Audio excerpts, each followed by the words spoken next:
Cerita ini fakta atau fiksi? Silakan putuskan sendiri.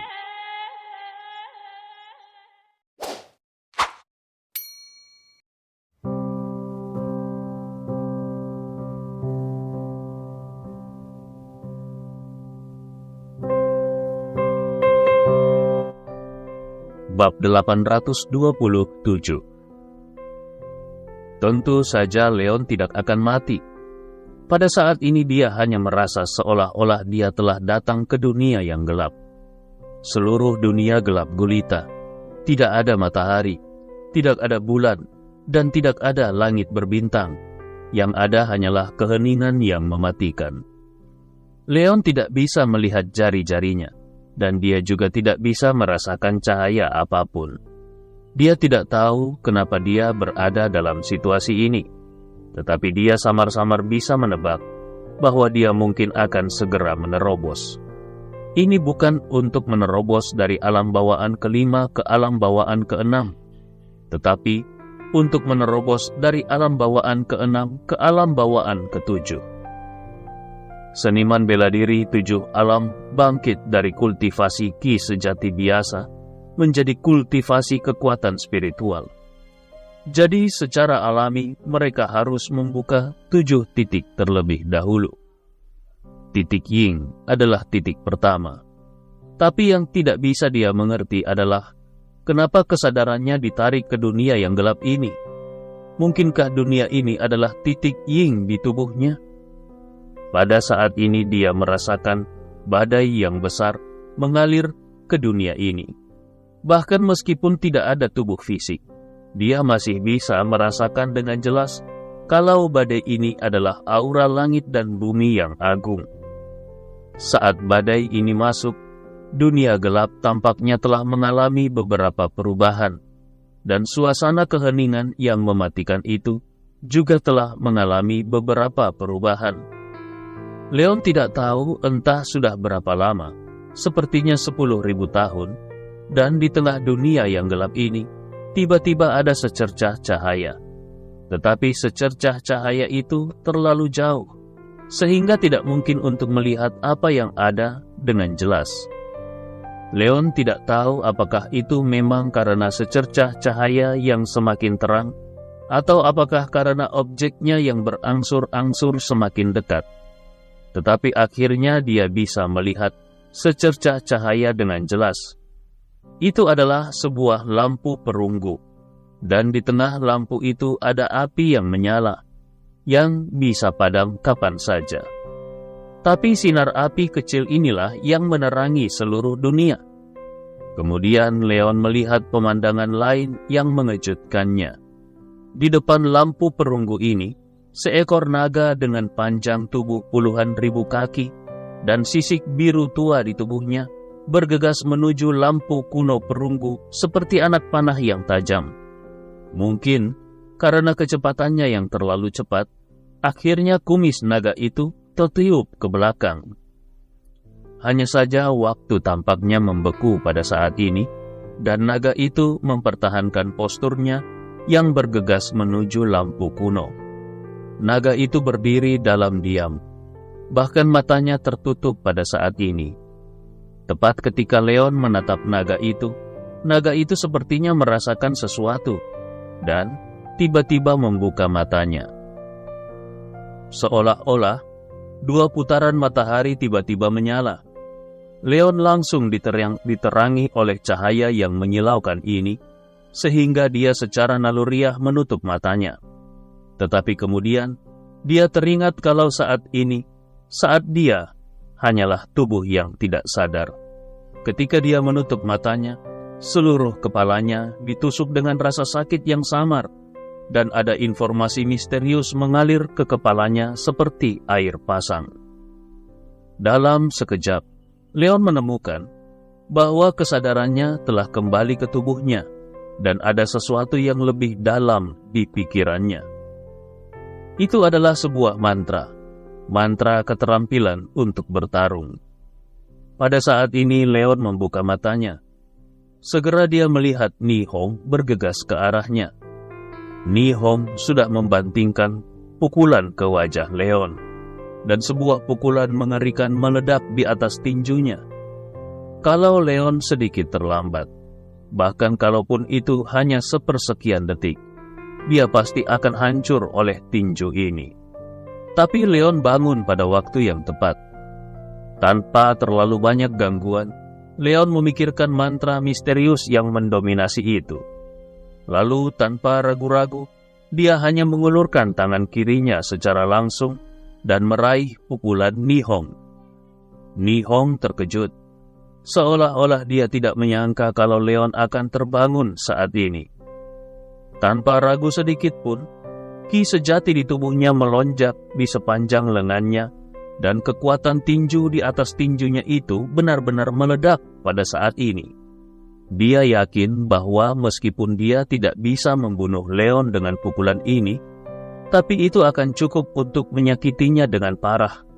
Setidaknya bisa menghancurkan seluruh lengan Leon, dan kemudian dia bisa menggunakan penguasaan yang dia pahami untuk sepenuhnya membunuh anak kurang ajar ini. Tapi dengan segera, wajah Nihong berubah. Itu karena ledakan kekuatan tinjunya yang gila dihancurkan oleh Leon. Telapak tangan Leon meraih tinju Nihong dengan erat, dan Nihong merasa kesulitan untuk menyingkirkannya, bahkan meskipun dia menggunakan kekuatan terbesarnya. Seolah-olah tangan Leon adalah penjepit besi yang kokoh. Pada saat inilah Leon secara perlahan mengangkat tangan kanannya, dan kemudian dia pun melemparkan pukulannya. Ini adalah pukulan biasa, tapi dalam persepsi semua orang, pukulan ini sama sekali tidak biasa. Karena Leon pertama-tama memblokir pukulan Nihong, sebelum kemudian dia meledakkannya ke arah Nihong.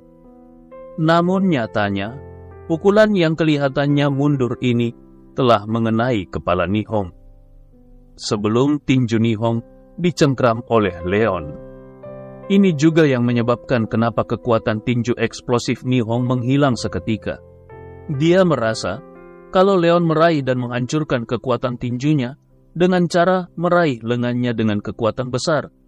Tetapi dia tidak tahu bahwa alasan sebenarnya adalah karena tinju kanan Leon mengenai kepalanya terlebih dahulu, dan kemudian barulah Leon meraih tinju Nihong. Hanya saja, kecepatan pukulan itu begitu cepat, hampir lebih cepat dari waktu, sehingga menciptakan ilusi. Pukulan ini disebut naga langit memecah fajar. Ini hampir sama dengan pukulan fajar naga langit, tetapi kecepatan pukulan ini lebih cepat dan lebih akurat daripada fajar naga langit. Pukulan ini telah melampaui batas tinju biasa. Dengan suara keras, kepala Nihong pun hancur seketika. Dan pada saat kepalanya hancur, tangan kanannya dipegang oleh tangan Leon. Kesadarannya masih ada pada saat Leon meninju. Tetapi hidupnya berlalu dengan cepat pada saat ini. Lan Shuitian yang baru saja menghindari serangan gabungan Lu Jiujian dan Qin Feng langsung tercengang. Sementara Shadow yang bergegas keluar untuk menyelamatkan Leon langsung membeku. Lu Sheng dan Jiang Liuying yang melihat ke sisi lain dari kejauhan juga tercengang. Tidak ada yang menyangka kalau Nihong yang merupakan kultivator alam bawaan ketujuh yang bermartabat akan dihancurkan oleh pukulan Leon. Nihong adalah penguasa alam bawaan ketujuh. Tapi dia tidak ada apa-apanya di hadapan Leon. Apalagi, jelas-jelas Nihonglah yang mengambil langkah pertama. Tetapi pada akhirnya, dia justru dipukul di kepalanya oleh Leon. Bagaimana ini bisa terjadi? Bahkan Shadow pun bertanya di dalam hatinya, seandainya dia yang menghadapi pukulan itu, apakah dia bisa menghindar? Dengan keras, tubuh Nihong jatuh ke tanah. Seluruh kepalanya telah hancur. Dia menjadi mayat tanpa kepala. Bahkan Leon pun tercengang melihat semua ini. Dia bisa dengan jelas merasakan lintasan pukulannya, dan dia bahkan tahu bahwa kalaupun dia tidak mengulurkan tangan kirinya untuk menahan pukulan Nihong, pukulan backhand-nya sudah cukup untuk mengenai tinju Nihong, sebelum tinju itu mengenainya. Jadi itu murni merupakan reaksi alamiahnya untuk melawan. Tapi gerakan ini agak terlalu cepat untuk jurus Fajar Naga Langit, bukan? Terlebih lagi kekuatan pukulan ini hampir semuanya terkonsentrasi pada satu titik. Bahkan kalaupun Nihong memiliki ki sejati untuk melindungi tubuhnya, sepertinya ki sejati itu pun akan dihancurkan dengan mudah oleh pukulan ini. Ini adalah keterampilan pertama yang dipahami oleh Leon setelah melangkah ke alam bawaan ketujuh. Ini merupakan versi upgrade dari jurus Fajar Naga Langit. Leon masih tertegun, tetapi kelopak mata Lan Suetian sudah berdetak kencang. Dia sudah tidak peduli untuk bertarung dengan Lu Jiujian ataupun Qin Feng. Dia langsung berbalik dan melarikan diri. Tetapi begitu dia melarikan diri beberapa langkah, tubuhnya membeku di tempat karena aura yang sangat kuat langsung menyelimuti seluruh tubuhnya. Bab 828. Bagi orang awam, ini adalah hari yang biasa. Namun bagi orang-orang di dunia bawah tanah selatan Provinsi Nanyun, pada hari ini sebuah peristiwa yang terjadi cukup untuk mengubah pola seluruh dunia bawah tanah selatan. 3 peringkat teratas di dunia bawah tanah Nanyun, yaitu Pavilion Lansi dan Aliansi Herbal Cina, membuat janji untuk bertarung di Sequoia Ridge. Dan sebagai hasilnya, Pavilion Lansi memenangkan kemenangan besar dan Tang Jiu, pemimpin Aliansi Herbal Cina, meninggal secara tragis di tempat. Pavilion Lansi mengambil kesempatan ini untuk dengan cepat mencaplok industri dan wilayah Aliansi Herbal Cina. Dan hanya dalam waktu setengah bulan, Pavilion Lansi benar-benar duduk di singgasana, tempat pertama di dunia bawah tanah Provinsi Nanyun. Bahkan perkumpulan Liu Ying yang dulunya setara dengan Pavilion Lansi dan Aliansi Herbal Cina memilih untuk tetap diam. Kabarnya bahwa dalam pertempuran itu, Su Sanyin, kepala baru dari keluarga Su, memainkan peran penting dalam pertarungan itu. Dan setelah mendapatkan kemenangan, Lan Suetian, penguasa Pavilion Lansi, mengumumkan di tempat bahwa Aliansi Herbal Cina diubah menjadi Aula Herbal Cina, di mana kepala aula dipegang oleh Su Sanyin. Semua industri dan wilayah yang awalnya milik Aliansi Herbal Cina semuanya diserahkan kepada Su Sanyin untuk dikelola. Atas keputusan Lan Suetian ini, banyak orang yang merasa bingung.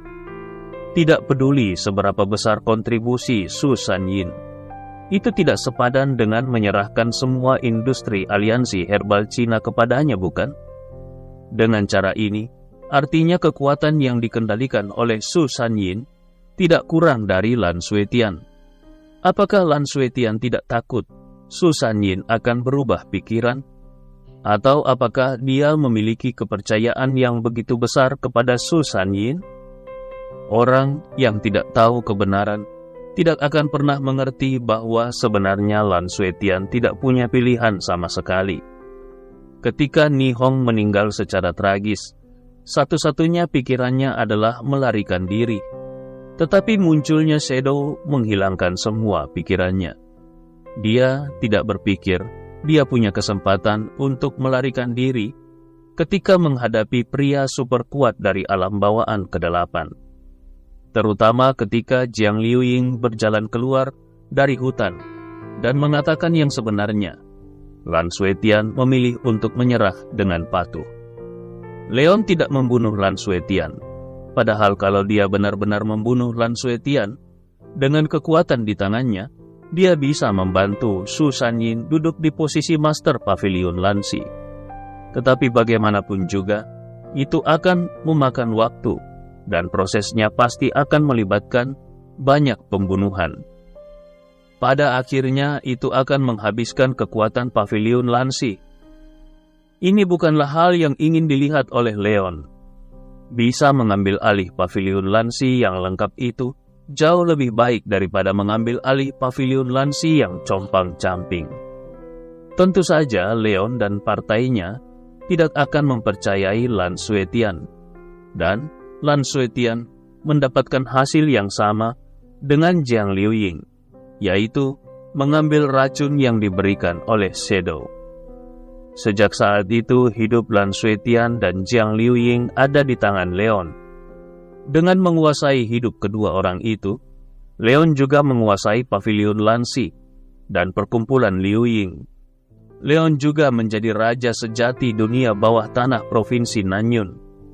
Hanya saja, tidak ada seorang pun di dunia luar yang mengetahuinya, kecuali sejumlah kecil orang. Di mata orang luar, pavilion Lansi memang terlihat dominan, tetapi karena keputusan bodoh Lan Suetian, pavilion Lansi bisa terpecah kapan saja. Sementara itu perkumpulan Liuying memang tidak akan bergerak, tetapi mereka pasti akan menonton dari sela-sela dan menunggu kesempatan. Semua ini hanyalah ilusi yang diciptakan oleh Leon. Di satu sisi, dia tidak ingin dunia bawah tanah perbatasan Nanyun menyebabkan terlalu banyak fluktuasi dan akhirnya menarik perhatian kekuatan besar seperti keluarga Dugu. Dan di sisi lain, dia juga dapat mengambil kesempatan ini untuk mendengarkan berita tentang Cold Star. Hanya saja tahun baru telah berlalu, namun sejauh ini belum ada kabar. Untungnya Leon tidak terburu-buru. Dia tinggal di Country Garden hampir setiap hari untuk menstabilkan kultivasinya. Hari itu, dia menerobos alam bawaan dalam satu gerakan dan berhasil melangkah ke alam bawaan ketujuh. Awalnya dia berpikir bahwa melangkah ke alam bawaan ketujuh akan sama saja dengan alam bawaan lain dan tidak ada banyak perbedaan. Tetapi naga raksasa yang dia lihat dalam kesadarannya hari itu, termasuk fajar naga yang dia pahami, membuatnya menyadari bahwa segala sesuatunya tidaklah sesederhana itu. Dalam beberapa hari terakhir, dia juga telah bertukar informasi dengan Shadow, dan dari mulut Shadow, dia mengetahui bahwa hampir semua seniman bela diri alam bawaan ketujuh akan memahami beberapa seni bela diri baru ketika mereka menerobos alam bawaan ketujuh. Dan seni bela diri ini sering dikaitkan dengan teknik kultivasi mereka sendiri. Adapun mengenai alasan kenapa hal itu bisa terjadi, Shadow juga tidak begitu mengerti. Tetapi dia berpikir bahwa semua ini mungkin terkait dengan peningkatan kekuatan spiritual. Tapi Leon sama sekali tidak merasa seperti itu. Dia masih bisa mengingat dengan jelas tentang naga yang berlari kencang. Bahkan latihan misterius itu masih tercetak secara jelas di benaknya. Baginya ini bukan pemahaman, tetapi semacam warisan. Ini lebih seperti peningkatan game, di mana ketika kita bisa menyelesaikan level tertentu, kita bisa mendapatkan warisan yang lebih tinggi. Leon juga bertanya kepada Shadow, apakah Shadow mendapatkan penglihatan khusus seperti itu ketika melangkah ke alam bawaan ketujuh? Tetapi ternyata Shadow tidak mendapatkan penglihatan apapun. Leon berpikir kalau sepertinya metode yang dia terima ini sama sekali berbeda dengan banyak orang. Seandainya saja dia bisa menghubungi Pak Tualong, dia pasti akan meminta penjelasan. Tetapi sayangnya sekarang dia tidak bisa menghubungi Pak Tualong. Bahkan beberapa saudara laki-laki dan perempuan senior yang telah berhubungan dengannya tidak bisa dihubungi sama sekali. Kakak perempuan seniornya pun belum terdengar kabarnya sejak saat itu. Kakak laki-laki keduanya sedang bermeditasi. Bahkan, kakak laki-laki ke-8 telah meninggalkan Rongdu dan tidak bisa ditemukan keberadaannya. Semuanya hanya bisa dijelajahinya sendiri. Inilah yang membuatnya sangat bertanya-tanya. Bahkan kalaupun dia memiliki bakat seni bela diri yang luar biasa, Tetapi apakah lelaki tua itu tidak khawatir tentang hari ketika dia tidak tahu apa-apa? Apalagi setelah menerobos alam bawaan ketujuh, maka 7 titik akupuntur juga harus dibuka. Sementara mengenai bagaimana cara membukanya, Leon justru tidak tahu sama sekali. Tepat ketika Leon tidak tahu harus berbuat apa, dia hanya mengambil buku rahasia yang dia ambil dari tangan Nihong dan membacanya.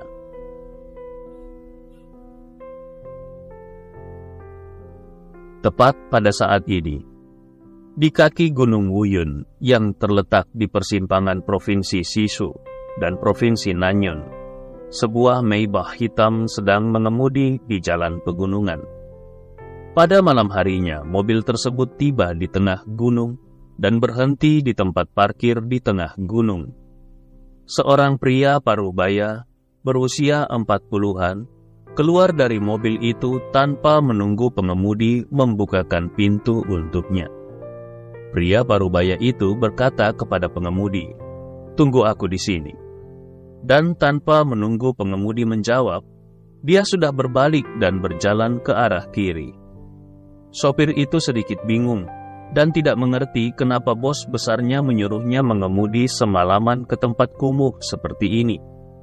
Tetapi dia tidak berani bertanya lebih banyak dan tetap menunggu di dalam mobil sesuai instruksi dari bos besarnya itu.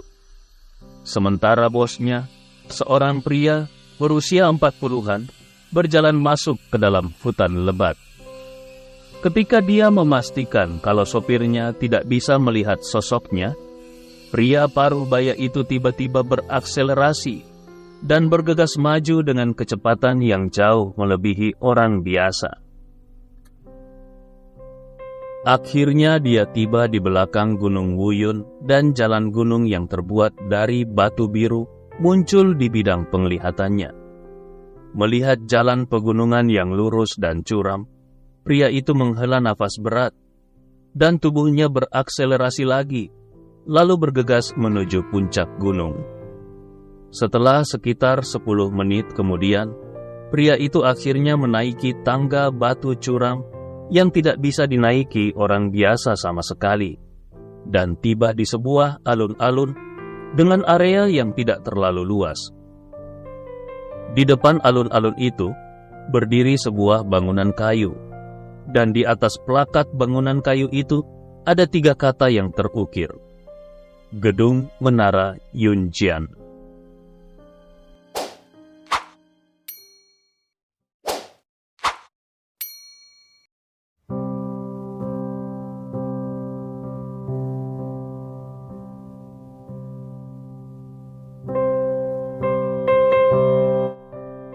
Bab 829.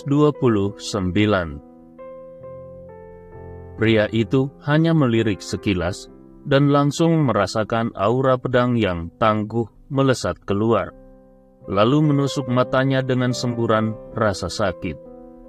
Air matanya mengalir keluar dari matanya. Pria itu tidak berani melihatnya lagi, jadi dia dengan cepat menundukkan kepalanya dan berjalan menuju bangunan kayu. Setelah dia berjalan ke pintu bangunan kayu, dia tidak melihat seorang pun juga. Pria itu tidak terkejut.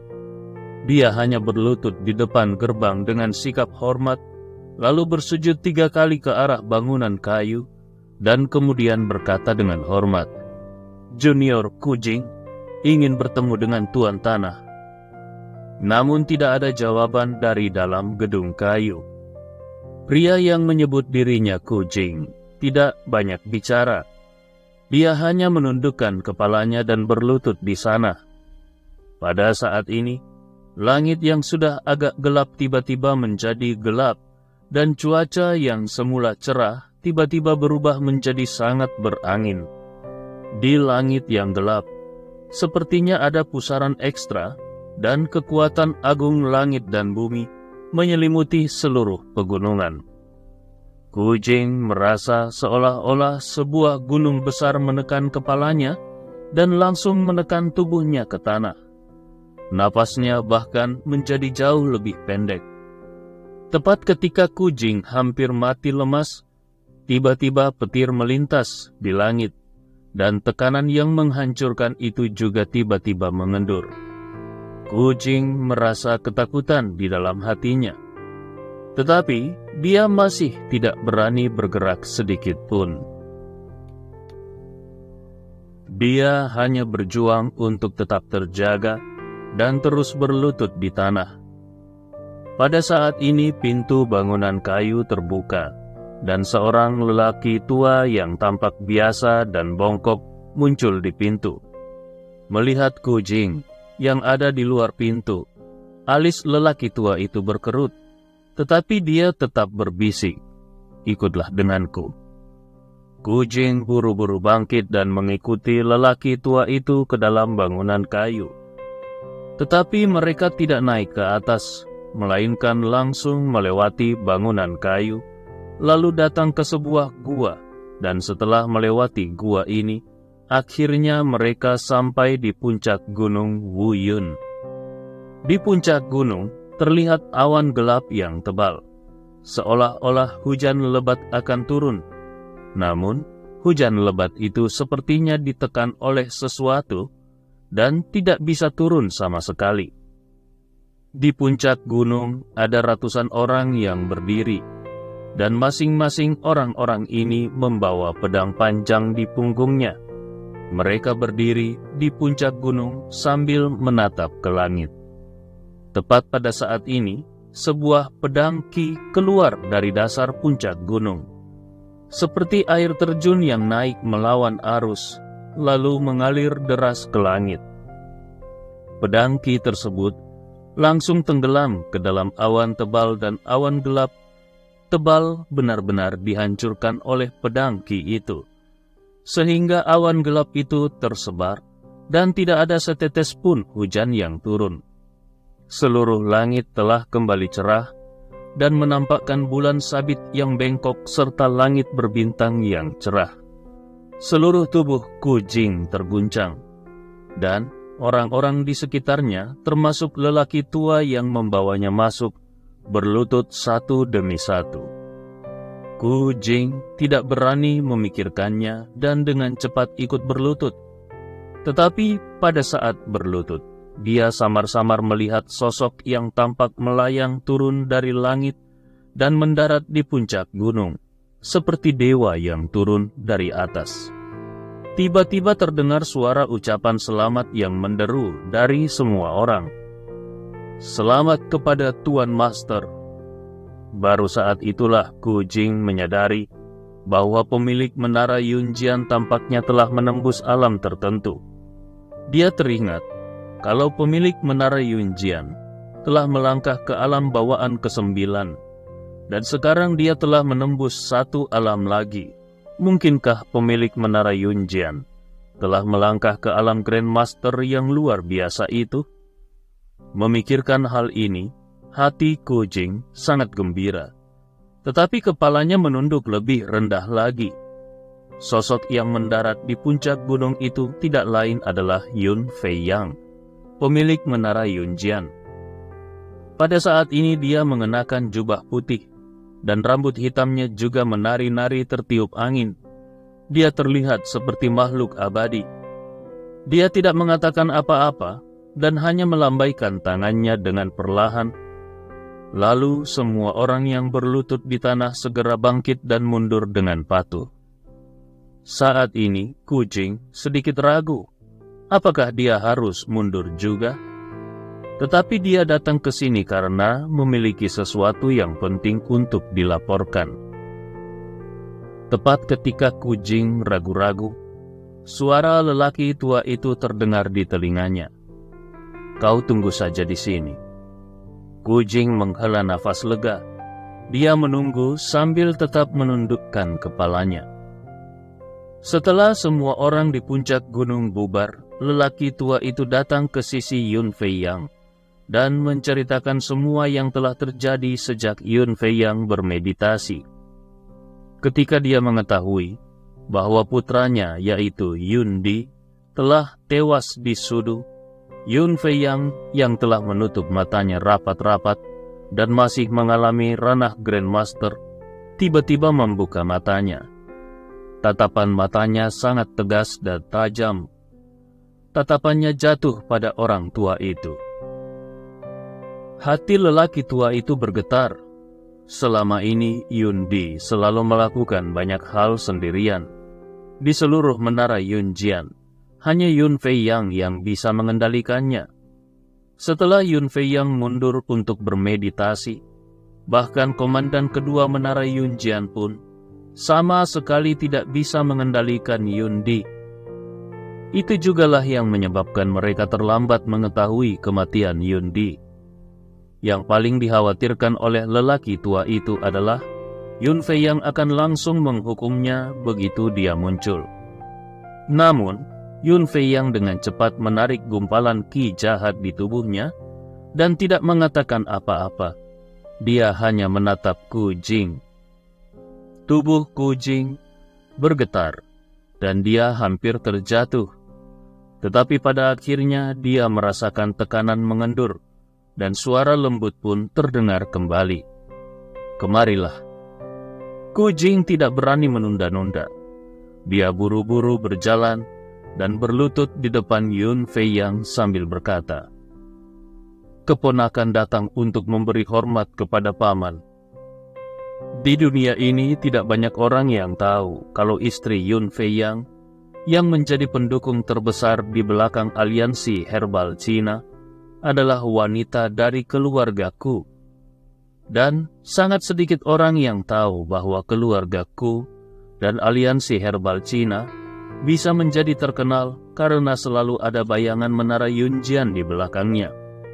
Mendengar gelar ini, Yun Fei Yang tersenyum, seolah mencela dirinya sendiri. "Paman, katamu?"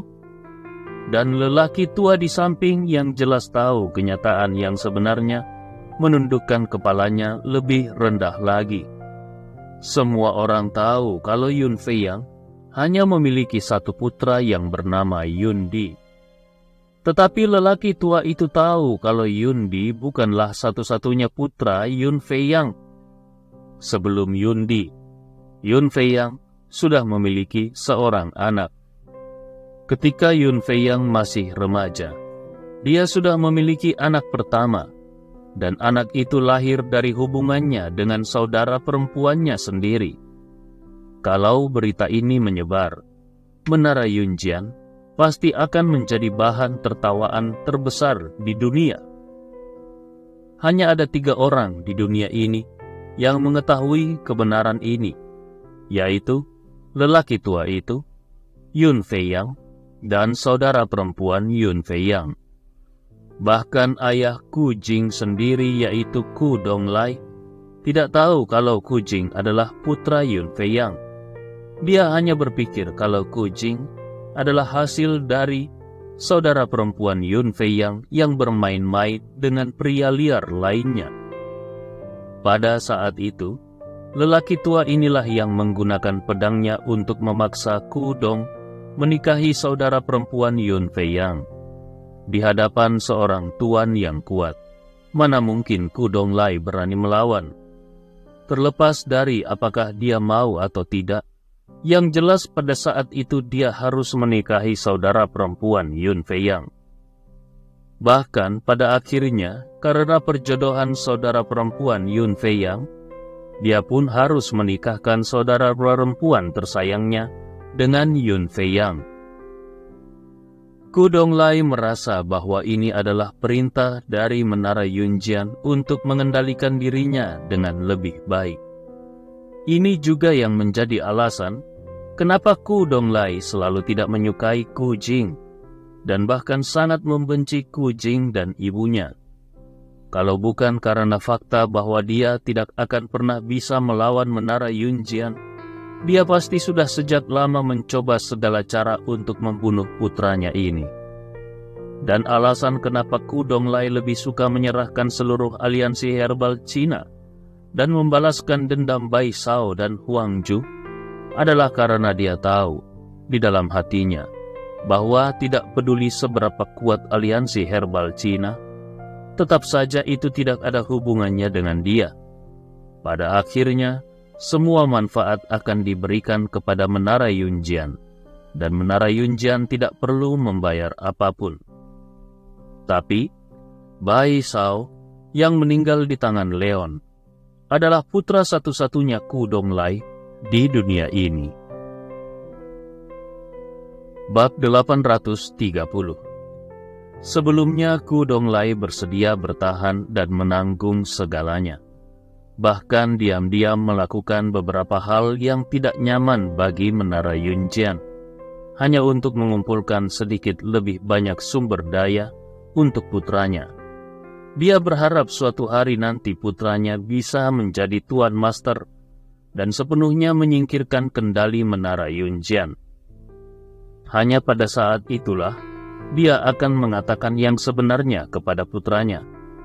Dia akan memberitahu putranya bagaimana ibunya meninggal dan bagaimana Menara Yunjian memperlakukan keluarga Ku mereka.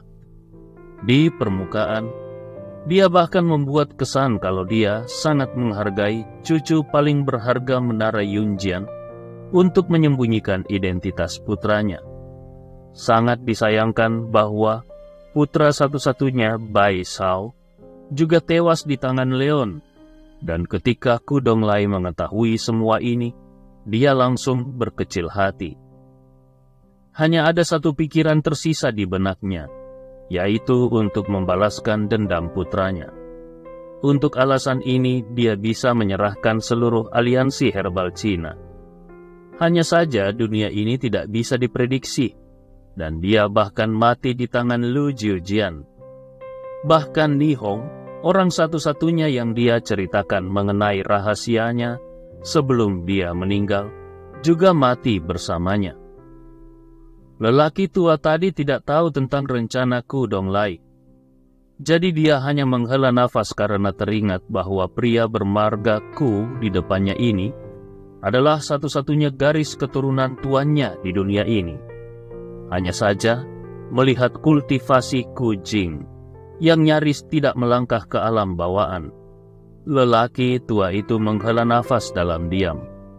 Bagaimana orang seperti itu bisa mendukung Menara Yunjian? Untungnya Yun Feiyang sudah menerobos ranah Grandmaster, dan Yun Feiyang juga masih muda, sehingga dia masih bisa punya anak lagi. Mungkin karena kematian Yun Di yang membuat Yun Feiyang sedikit kesepian. Mungkin karena Ku Jing adalah kristalisasi dirinya dan saudara perempuannya, sehingga bagaimanapun juga Ku Jing memiliki darah keturunan keluarga Yun yang mengalir di tubuhnya. Karena saudara perempuannya sudah tidak ada lagi, dan itu berarti Ku Jing adalah satu-satunya kerabatnya di dunia ini, maka nada suara Yun Feiyang pun terdengar lebih lembut ketika bertanya, "Apa yang kau lakukan di sini?" Mendengar nada suara Yun Feiyang sudah tidak terlalu dingin lagi, Ku Jing pun buru-buru mengatakan niatnya. "Paman, ayahku sudah meninggal, dan aliansi herbal Cina sudah selesai." Ketika mendengar kalau pria yang telah menyembunyikan kebenaran untuk dirinya sendiri selama bertahun-tahun itu ternyata sudah mati, untuk sementara Yun Feiyang merasa tidak bisa percaya. Menurutnya, bakat Ku Donglai memang tidak terlalu hebat. Kalau bukan karena pelatihan yang diberikan oleh Menara Yunjian, jangankan melangkah ke alam bawaan ke-7. Menembus alam bawaan ke-4 pun akan sangat sulit baginya. Tapi pria itu memiliki satu hal yang paling dikagumi Yun Feiyang, dan itu adalah kemampuannya untuk bisa bertahan. Bagaimana bisa orang yang biasa-biasa saja masuk ke pertempuran yang menentukan dengan pavilion Lansi? Tetapi segera Yun Feiyang bersikap masa bodoh. Bagaimanapun, Ku Donglai sudah mati. Jadi apa gunanya peduli tentang itu? Baginya yang terpenting sekarang adalah kelanjutan garis keturunannya. Yun Feiyang pun berkata dengan perlahan, "Mulai sekarang, kau bisa tinggal di gunung ini." Yun Feiyang baru berusia 50-an pada tahun ini. Tetapi wajahnya terlihat paling banyak berusia 30-an. Dalam keadaan normal, dengan tubuhnya yang kuat, tidak akan ada masalah baginya untuk memiliki beberapa anak lagi. Tetapi saat dia melangkah ke ranah Grandmaster, dia tahu bahwa tubuhnya telah mengalami beberapa perubahan. Dan kalau dia ingin memiliki anak lagi, kemungkinan pembuahan mungkin kurang dari 1 banding 10.000. Jadi dalam hal ini hampir tidak mungkin baginya untuk memiliki anak lagi. Dan orang di depannya ini akan menjadi satu-satunya kelanjutan dari garis keturunannya di dunia ini. Pada saat ini dia secara alami tidak ingin lagi ada kecelakaan yang menimpa Kujing. Kujing sendiri sedikit bingung. Tinggal di pegunungan, dia masih memiliki properti besar untuk dikelola dan banyak kehidupan untuk dinikmati. Untuk apa dia harus tinggal di pegunungan? Apa yang akan dilakukannya di pegunungan ini? Mungkinkah dia akhirnya bisa menyingkirkan kendali ayahnya, namun akhirnya jatuh ke dalam kendali pamannya? Padahal dia hanya datang ke sini untuk meminta bantuan. Yun Fei Yang tidak memberi Kujing kesempatan untuk membantah sama sekali. Dia langsung berbicara lagi. Mulai hari ini dan seterusnya, kau juga tidak boleh lagi memanggilku paman. Panggil aku ayah. Dan di masa depan, anakmu tidak boleh bermarga Ku. Dia harus bermarga Yun. Kujing benar-benar tercengang. Apa yang terjadi? Hanya lelaki tua yang ada di samping yang menghela nafas dalam diam. Kujing tidak ingin tinggal di gunung. Jadi dia ingin menjelaskan situasi aliansi herbal Cina. Tapi, paman, maksudku, ayah, situasi aliansi herbal Cina itu. Tetapi sebelum dia selesai berbicara, dia diinterupsi dengan kejam oleh Yun Fei Yang. Kau tidak perlu khawatir tentang urusan di sana. Aku akan membuat pengaturan lain. Jadi sekarang pergilah. Kujing tidak berani mengatakan apa-apa lagi. Dia hanya mundur dengan enggan. Di puncak gunung besar, hanya Yun Fei Yang dan lelaki tua di sampingnya yang tersisa. Yun Fei Yang menatap lelaki tua itu dan berkata, mengenai masalah aliansi herbal Cina, biarkan Yun Mat yang mengambil alih. Katakan padanya, aku tidak peduli dengan apapun yang ingin dia lakukan. Aku memberinya waktu 3 bulan. Setelah 3 bulan, bukan hanya di selatan, tetapi di seluruh dunia bawah tanah Nanyum, hanya boleh ada 1 suara. Lelaki tua itu berkata, aku mengerti.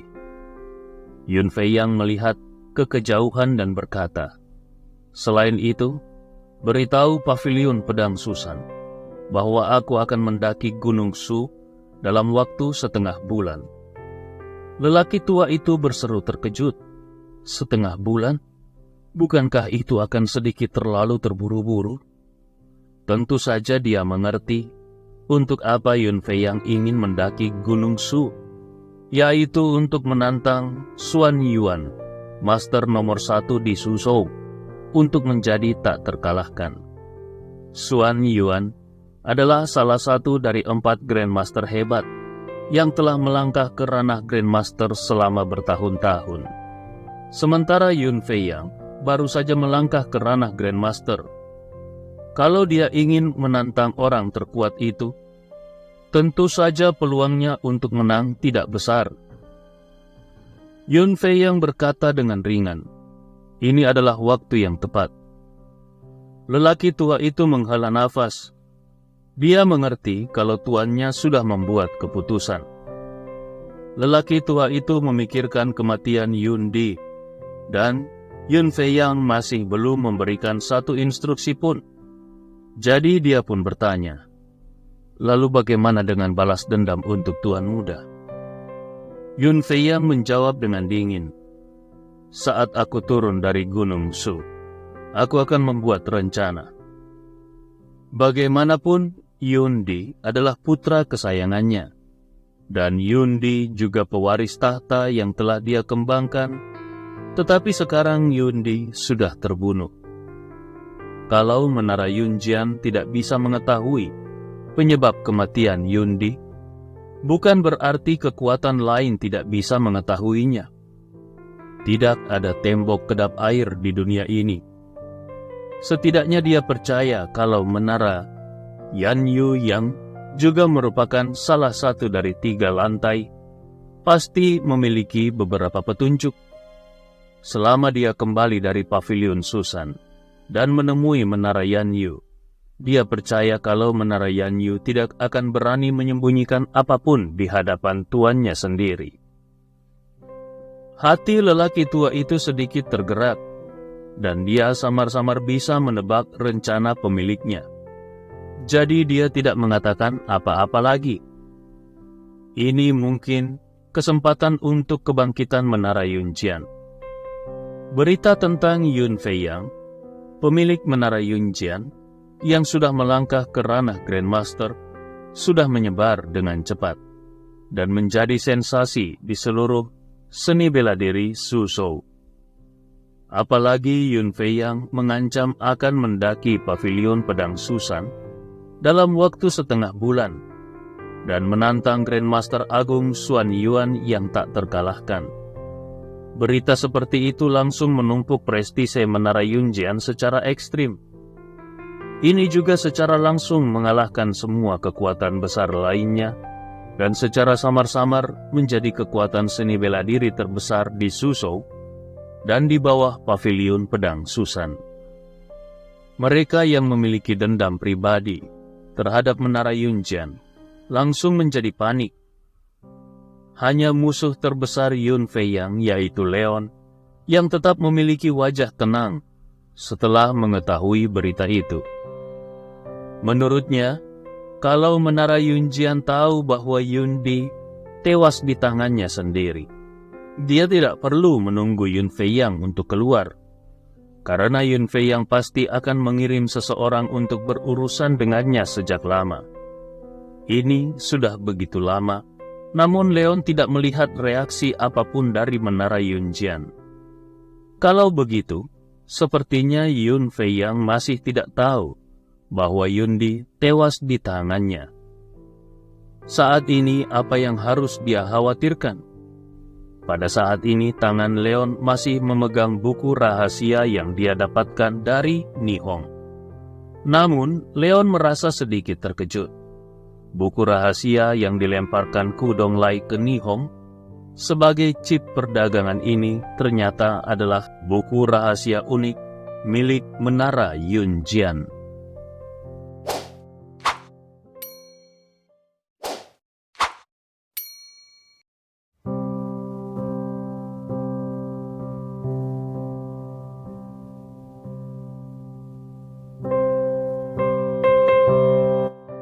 Bab 831. Ku Donglai adalah pendukung aliansi herbal Cina dan keluarga Ku juga merupakan keluarga kaya dan terkemuka di kota Nanyun. Namun dari informasi yang diperoleh Leon, tampaknya Menara Yunjian tidak ada hubungannya dengan keluarga Ku dan aliansi herbal Cina. Saat ini, Susan Yin telah memeriksa informasi tentang aliansi herbal Cina, tetapi dia juga tidak menemukan hubungannya dengan Menara Yunjian. Dalam keadaan seperti itu, bagaimana Ku Donglai bisa memiliki buku rahasia unik Menara Yunjian? Leon sedikit bingung, tapi dia tidak mau memikirkannya lebih jauh. Bagaimanapun, ada kebencian yang mendalam antara dia dan Menara Yunjian. Saat ini semua perhatiannya sedang tertuju pada buku rahasia. Buku rahasia ini sangat detail, bukan hanya menjelaskan metode kultivasi Menara Yunjian, tetapi juga mencakup berbagai hasil pertempuran unik, termasuk pedang hukuman surgawi yang pernah digunakan oleh Yundi.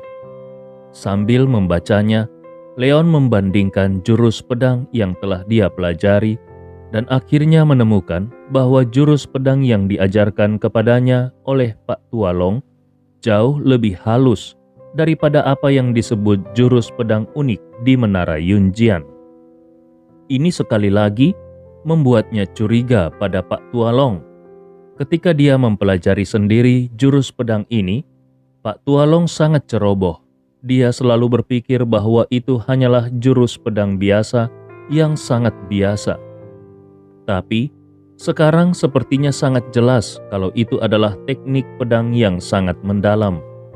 Hanya saja sulit baginya untuk memahami rahasia beberapa jurus pedang sebelumnya.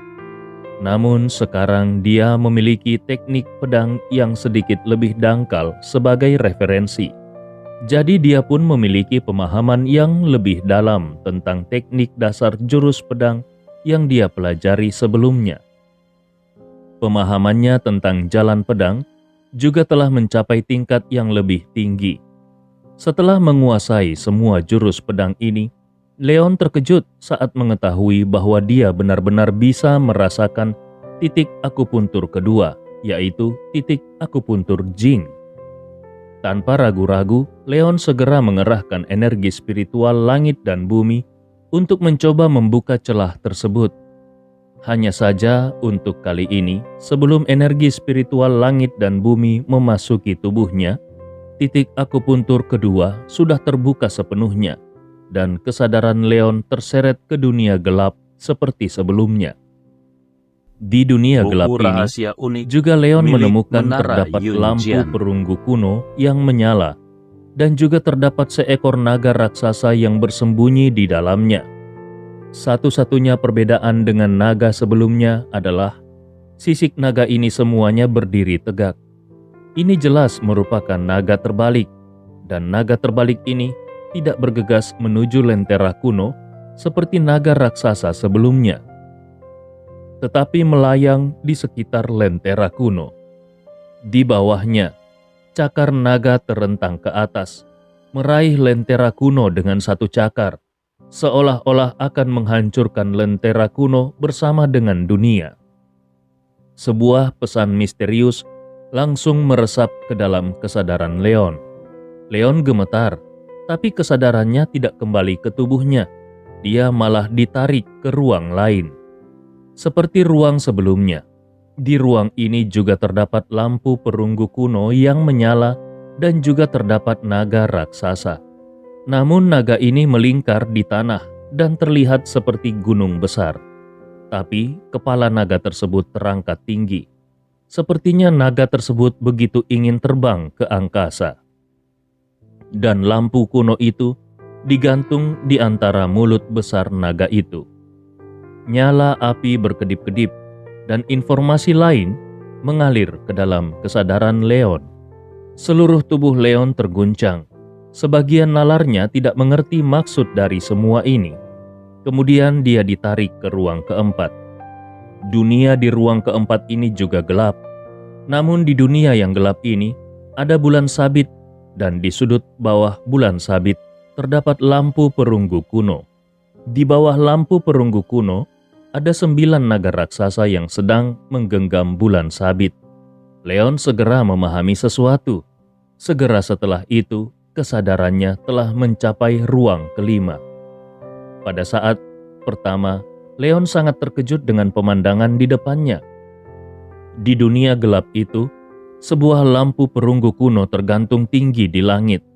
Di bawah lampu kuno itu, ada puluhan ribu naga besar, dengan 4 kaki di atas tanah dan badan membungkuk yang menatap lentera kuno, seolah-olah sedang memuja lentera kuno. Pesan yang menyedihkan dan sederhana membanjiri kesadaran Leon. Pada saat ini, pemandangan berubah kembali, dan Leon tahu bahwa kesadarannya telah ditarik ke ruang lain. Di bidang penglihatannya, seekor naga raksasa yang jauh lebih besar dari semua naga sebelumnya bergegas turun dari langit dan bergegas menuju lampu perunggu kuno dengan kekuatan yang tak tertandingi. Tubuh naga raksasa ini sangat besar. Bahkan meski kepala naganya hendak menyentuh lampu perunggu kuno, namun lebih dari separuh tubuhnya masih tersembunyi di langit. Dari sini bisa dibayangkan betapa besarnya naga raksasa tersebut. Yang lebih mengejutkan Leon adalah hampir semua naga raksasa lainnya memiliki 5 cakar. Tetapi naga raksasa ini memiliki 9 cakar. Aura kuno sederhana keluar dari tubuh naga tersebut. Saat Leon menerima aura misterius itu, pemandangan segera berubah lagi. Namun saat Leon pertama kali datang ke dunia ketujuh ini, dia merasa kalau dunia ini sedikit berbeda dengan dunia sebelumnya. Meski dunia sebelumnya gelap, namun tetap penuh kehidupan karena adanya lampu kuno. Sedangkan di dunia ini hanya ada keheningan yang mematikan. Dan di tengah dunia kematian ini, terdapat singgasana besi hitam besar dan lampu perunggu kuno ditempatkan di tengah singgasana. Di bawah singgasana, naga bercakar 9 yang terlihat di gambar ke-6 terbaring sekarat di sana. Pedang panjang yang besar menancap di kepala naga itu dan memakukan naga itu ke singgasana. Leon sedikit bingung kenapa adegan ini benar-benar berbeda dari 6 adegan sebelumnya. Pada saat ini, aura sedih dan sunyi menembus kesadaran Leon, dan kesadaran Leon merasakan sakit yang tajam, sangat menyakitkan hingga dia hampir menjerit. "Leon!" Sebuah suara yang jelas dan khawatir datang dari telinganya dan membawa Leon kembali ke dunia nyata dari rasa sakit yang tak terbatas. Leon perlahan membuka matanya dan melihat Yanrou berdiri di depannya dengan tubuh membungkuk. Yanrou mengulurkan tangan untuk menepuk bahunya. Matanya penuh dengan kekhawatiran. Leon tersenyum pada Yanrou. "Aku baik-baik saja." Yanrou memandang Leon yang berkeringat deras dan bertanya dengan ragu, "Apakah kau yakin semuanya baik-baik saja?" Melihat mata Yanrou yang curiga, Leon tersenyum tipis. "Tidak apa-apa. Kau tidak menganggapku gila, bukan?" Yanrou tidak berkata apa-apa, tapi matanya memberitahu Leon bahwa dia memang berpikir begitu. Leon tiba-tiba tersenyum pahit. Dia bukan hanya tidak menjadi gila, tapi dia juga menerobos 7 titik sekaligus dan mencapai puncak alam bawaan ke-7 dalam satu gerakan. Kalau hal ini tersebar, dia tidak tahu sensasi seperti apa yang akan ditimbulkannya. Setelah memastikan bahwa Leon memang baik-baik saja, Yanrou benar-benar lega dan berkata, "Ngomong-ngomong, Susan Yin baru saja menelpon dan mengatakan bahwa dia memiliki sesuatu yang penting untuk ditanyakan padamu. Kalau kau baik-baik saja, kau harus segera menghubunginya." Leon tercengang. Susan Yin sedang mencarinya? Mungkinkah ada kabar penting darinya? Dengan cepat Leon berdiri berjalan menuju rumah. Dia mengambil ponselnya dan memutar nomor Susan Yin. Bab 832. Sebagai kekuatan utama di bagian selatan Provinsi Nanyun, baik itu Pavilion Lansi, Perkumpulan Liu Ying, ataupun Aliansi Herbal Cina, mereka telah bekerja sama dengan berbagai kekuatan di perbatasan Nanyun. Yang paling erat kaitannya di antara mereka adalah Aliansi Herbal Cina. Di permukaan, Aliansi Herbal Cina menjual berbagai obat-obatan herbal Tiongkok. Namun di balik layar, mereka bergerak dalam bisnis narkoba. Inilah yang paling membuat iri Pavilion Lansi dan Perkumpulan Liu Ying. Orang yang bekerja sama paling erat dengan Aliansi Herbal Cina adalah Jenderal Ralph dari Bangladesh di organisasi bawah tanah. Ini adalah salah satu raja narkoba paling terkenal di seluruh organisasi bawah tanah. Hampir seluruh Bangladesh berada di bawah kendalinya. Bagi Jenderal Ralph, negara Longteng adalah pasar yang sangat besar dan dia selalu ingin menjual obat-obatannya ke negara Longteng. Sayangnya negara Longteng sangat ketat dalam menindak hal ini. Organisasi bawah tanah manapun akan menanggung akibatnya jika ikut serta dalam penyelundupan dan penjualan ke sini. Akhirnya Jenderal Ralph harus menyerah setelah mencoba beberapa kali. Namun, Setelah dia benar-benar berhenti menjual obat-obatan dan pergi ke kerajaan Longteng, aliansi herbal Cina yang telah menjadi organisasi besar di Yunan Selatan menemukannya dan memberinya bahan mentah berkualitas yang lebih baik. Ini akan membuat obat-obatannya lebih murni dan efektif daripada obat-obatan lainnya. Awalnya Jenderal Ralph mencemooh ini. Dia adalah layanan terpadu dari produksi obat hingga penjualan obat. Dia telah berkecimpung dalam bisnis ini selama beberapa generasi. Siapa yang bisa membuat obat lebih baik daripada dia? Setelah melihat material yang disediakan oleh aliansi herbal Cina, Ralph harus mengakui bahwa produk jadi yang terbuat dari material yang disediakan oleh aliansi herbal Cina memang lebih baik daripada miliknya, dan bahkan beberapa level lebih tinggi. Hal yang paling menyedihkan adalah dia tidak memiliki cara untuk mengolah bahan tersebut di Bangladesh. Karena iklim dan tanahnya berbeda, maka hasil akhirnya akan sangat berbeda. Dalam keputusasaan, dia hanya bisa memilih untuk bekerja sama dengan aliansi herbal Cina. Di permukaan, aliansi herbal Cina masih mengekspor bahan obat herbal Tiongkok, dan ini tidak ilegal. Hanya saja semua orang paham akan jadi apa ramuan unik ini nantinya. Jenderal Ralph yang berada jauh di Bangladesh juga pernah mendengar tentang gejolak yang terjadi di aliansi herbal Cina beberapa hari yang lalu. Namun dia tidak peduli. Yang dia butuhkan hanyalah bahan mentah.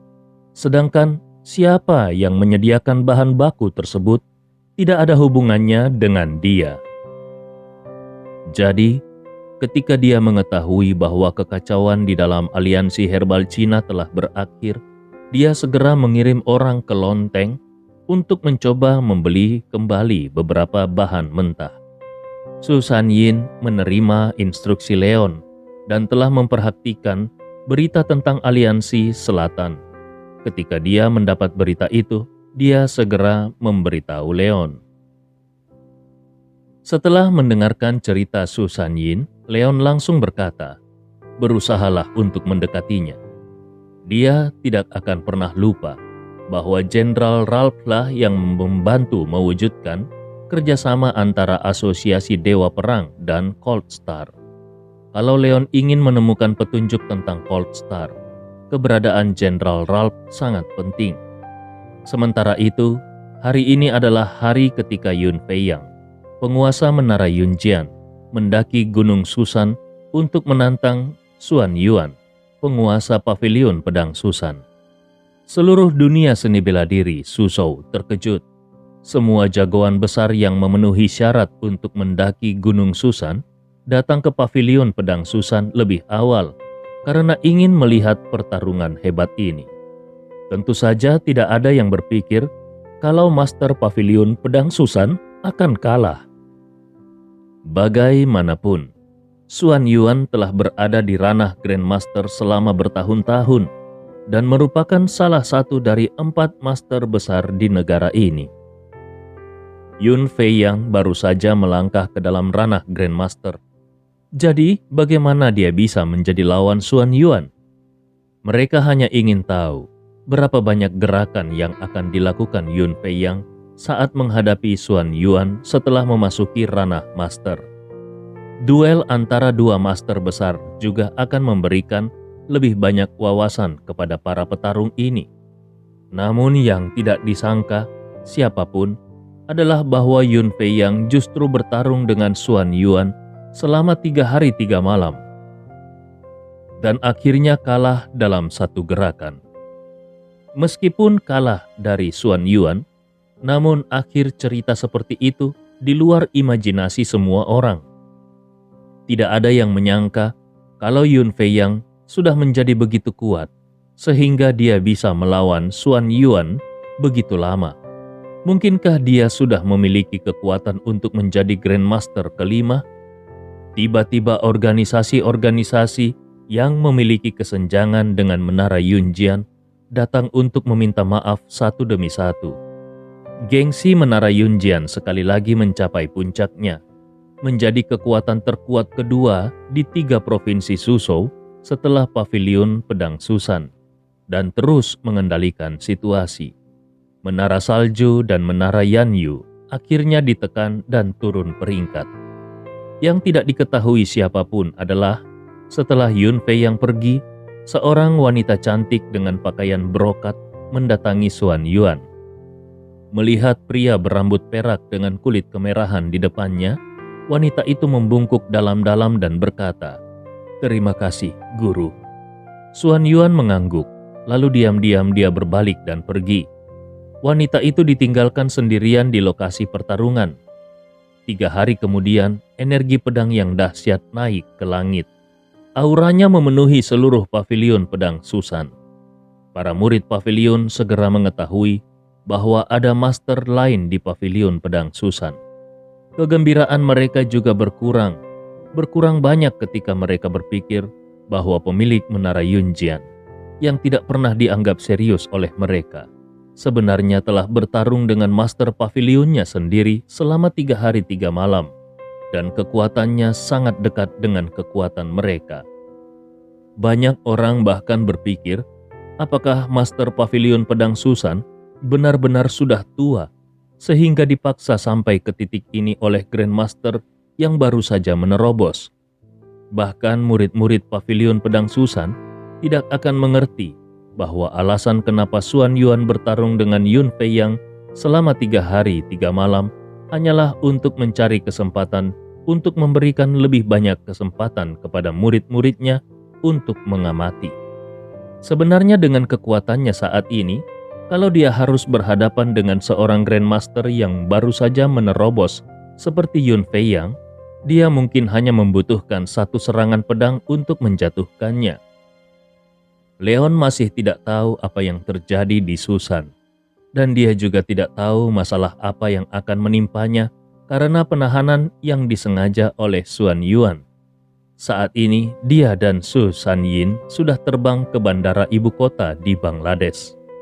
Begitu dia turun dari pesawat, dia melihat 4 kendaraan off-road militer diparkir tidak jauh dari situ. Selusin tentara bersenjata lengkap sudah menunggu di samping mereka. Di depan kendaraan off-road militer itu juga ada Rolls-Royce yang diparkir untuk menyambut mereka. Seorang lelaki tua dengan tuxedo tersenyum dan melambai ke arahnya. Leon sedikit bingung dan memandang Su Sanyin. Su Sanyin juga sedikit bingung dan melihat ke arah Zhang Tianqi yang mengikutinya. Orang ini adalah penanggung jawab bisnis penyelundupan bahan mentah Aliansi Herbal Cina. Setelah Su Sanyin menerima kekuatan Aliansi Herbal Cina, rupanya orang ini berinisiatif untuk datang menemuinya. Zhang Tianqi menunjukkan senyum menyanjung di wajahnya dan buru-buru menjelaskan kepada Su Sanyin, "Tuan, orang itu adalah Tuan Clark yang telah berhubungan denganku sebelumnya. Dia adalah orang kedua di bawah Jenderal Ralph." Su Sanyin tampak bersemangat. Dia tidak menyangka kalau Jenderal Ralph yang belum pernah dia temui sebelumnya akan menganggapnya begitu serius. Leon terdiam. Bagaimanapun Ralph hanyalah seorang raja narkoba besar, tapi dia tidak menyangka bahwa dia telah mencapai titik di mana dia bisa menutupi langit dengan 1 tangan di negara Bangladesh. Ralph bukan hanya mengirimkan konvoi di bandara, tetapi juga mengendarai kendaraan militer. Ini adalah sesuatu yang tidak terpikirkan di Tiongkok. Su Sanyin tersenyum tipis. "Mari kita pergi." Lalu dia turun dari pesawat terlebih dahulu. Zhang Tianqi buru-buru mengikuti, dan Leon yang memposisikan dirinya sebagai pengawal Su Sanyin mengikuti di belakang.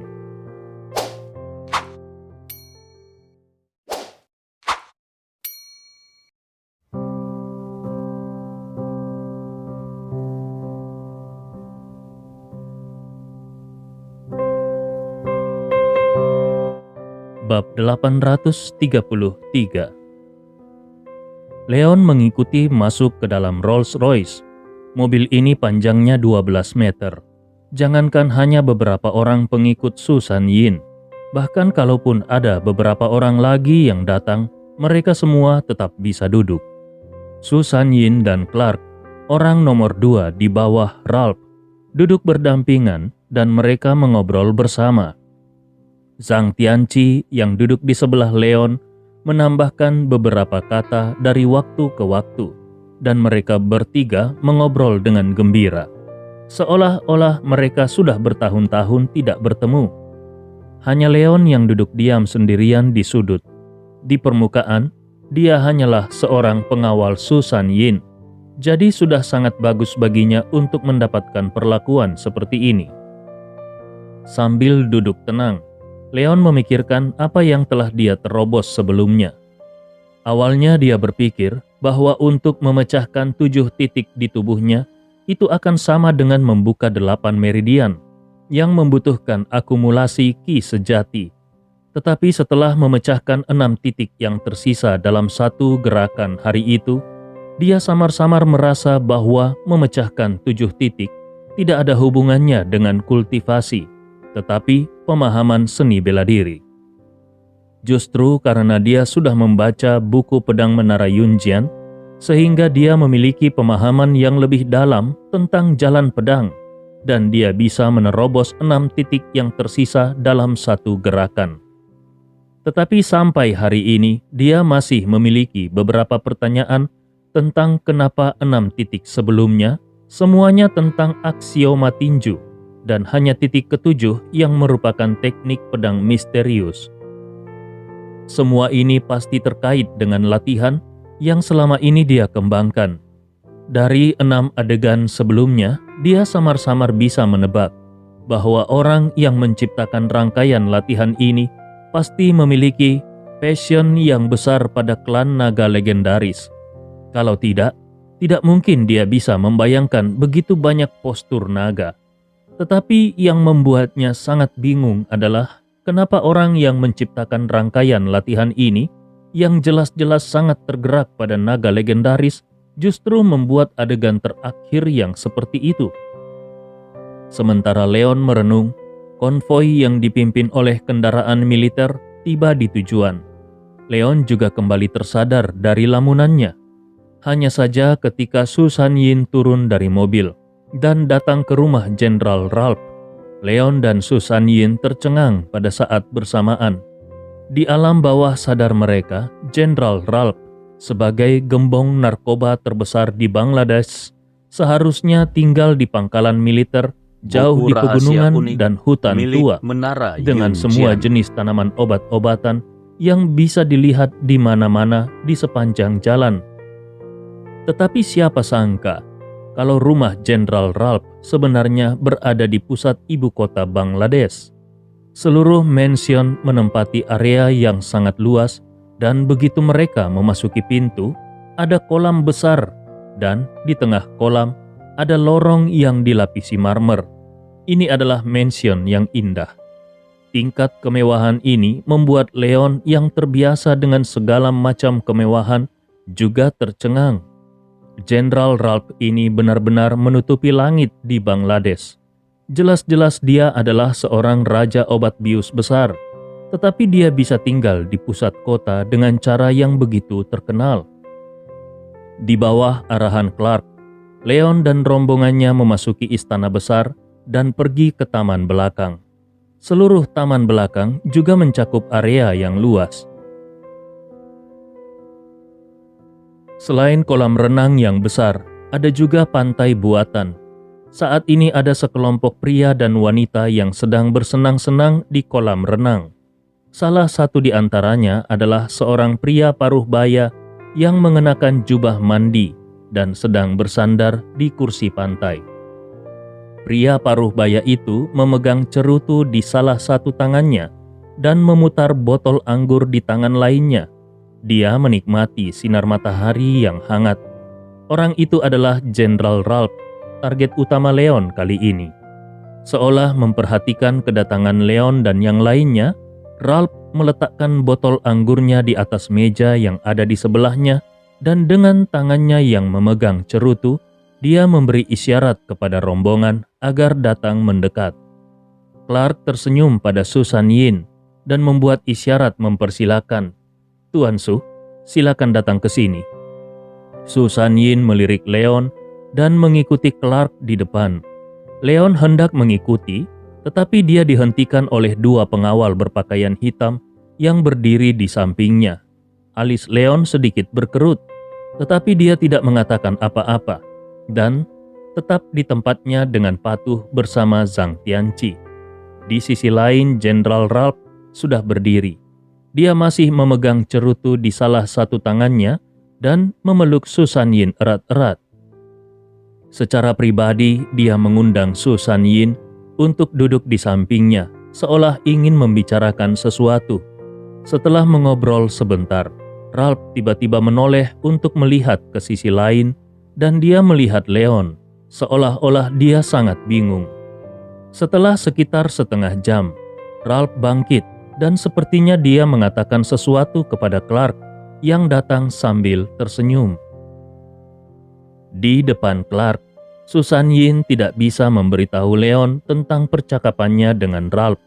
Saat ini Clark memimpin beberapa orang menuju ke sebuah suite besar yang merupakan kediaman untuk mereka yang diatur oleh Jenderal Ralph di suite besar tersebut. Clark tersenyum pada Susan Yin dan berkata, "Tuan Su, kau telah melakukan perjalanan panjang yang melelahkan. Kau bisa beristirahat di sini sebentar, dan nanti aku akan memberitahumu ketika waktu makan malam tiba." Susan Yin mengucapkan terima kasih berulang kali, lalu dia berjabat tangan dengan Clark dan mengucapkan selamat tinggal. Ketika Clark pergi, Susan Yin menghela nafas lega dan hendak memberitahu Leon tentang topik yang dia bicarakan dengan Ralph. Tetapi Leon langsung mengulurkan tangannya untuk menghentikan Susan Yin. Setelah itu, dia memeriksa ruangan untuk memastikan tidak ada peralatan pemantauan dan penyadapan. Lalu kemudian dia berkata, "Sekarang kau bisa berbicara." Susan Yin dengan cepat mengatakan isi obrolan sebelumnya. Ralph tidak menjelaskan secara rinci tentang kerjasama, tetapi dia sangat tertarik dengan bagaimana bisa menjadi penguasa aula herbal Cina. Mereka mengobrol lama tentang hal ini. Leon mengangguk dan berkata, itu adalah hal yang normal. Lagi pula, dia juga harus melihat seberapa kuat partner bisnisnya. Sebelum mereka datang ke sini, Leon sudah menduga kalau Ralph meminta Susan Yin untuk datang ke Bangladesh, sebagian besar agar Ralph bisa lebih mengenali pasangan bisnis barunya ini. Kalau kekuatan Susan Yin tidak cukup, mungkin Ralph akan membatalkan kerjasamanya dengan Susan Yin. Susan Yin kembali berbicara. Dia juga berkata, agar aku membawamu bersamaku saat makan malam nanti. Dari nada suaranya, sepertinya dia juga ingin menguji keahlianmu. Leon tersenyum. Dia tidak berpikir kalau itu adalah hal yang aneh. Awalnya, Susan Yin hanyalah putra bungsu dari keluarga Su. Namun dalam waktu singkat dia bisa mengendalikan kekuatan sebesar itu. Tentu saja, siapapun akan merasa penasaran. Sebelum datang, Susan Yin sudah menjelaskan kalau Leon adalah pengawal yang diundangnya, dan dalam proses pertempuran yang menentukan antara Paviliun Lansi dan Aliansi Herbal Cina, Leon membantu Susan Yin dengan memberikan kontribusi besar, yang membuat posisi Susan Yin semakin solid sebagai kepala aula. Ini juga merupakan berita yang sengaja dimintanya untuk disebarkan oleh Lan Suetian.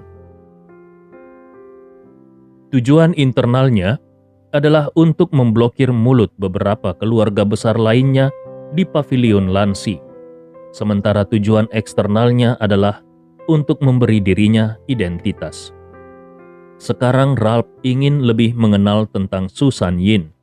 Jadi wajar saja kalau Ralph juga ingin memahami kekuatan Susan Yin. Leon akhirnya berbicara, tidak apa-apa. Kita lihat saja apa yang akan terjadi. Yang jelas, kita harus mendapatkan kepercayaannya lebih dulu. Susan Yin mengangguk dan tidak berkata apa-apa lagi. Sekitar pukul 6 sore waktu setempat, Tuan Clark secara pribadi datang ke suite untuk mengundang Susan Yin dan yang lainnya menghadiri perjamuan resepsi yang diadakan oleh Jenderal Ralph untuk mereka. Tetapi ketika mereka datang ke tempat makan malam, mereka bertiga langsung terkejut dengan kehidupan mewah Ralph. Bab 834. Makan malam diadakan di ruang tamu istana. Hanya saja ruang tamu ini dibangun dengan cara yang mewah. Tepat di depan terdapat kursi Ralph yang merupakan singgasana yang sangat besar. Di depan singgasana ada meja hitam, dan di kedua sisi singgasana ada 6 meja, di mana hanya 1 dari 6 meja di sebelah kiri yang kosong, sementara yang di sebelah kanan ada 3 yang kosong. Kursi itu jelas disediakan untuk Leon dan yang lainnya. Di bawah arahan Clark, Susan Yin duduk di depan meja pertama di sebelah kanan. Clark duduk di seberangnya, dan berikutnya ada Zhang Tianqi, Leon, dan orang ketiga Ralph. Begitu mereka duduk, Ralph memberi isyarat dan makanan pun mulai disajikan. Leon dan yang lainnya melihat sekelompok wanita yang mengenakan rok tile membawa piring makanan lezat dari belakang. Setelah beberapa saat, meja semua orang sudah penuh dengan semua jenis hidangan lezat.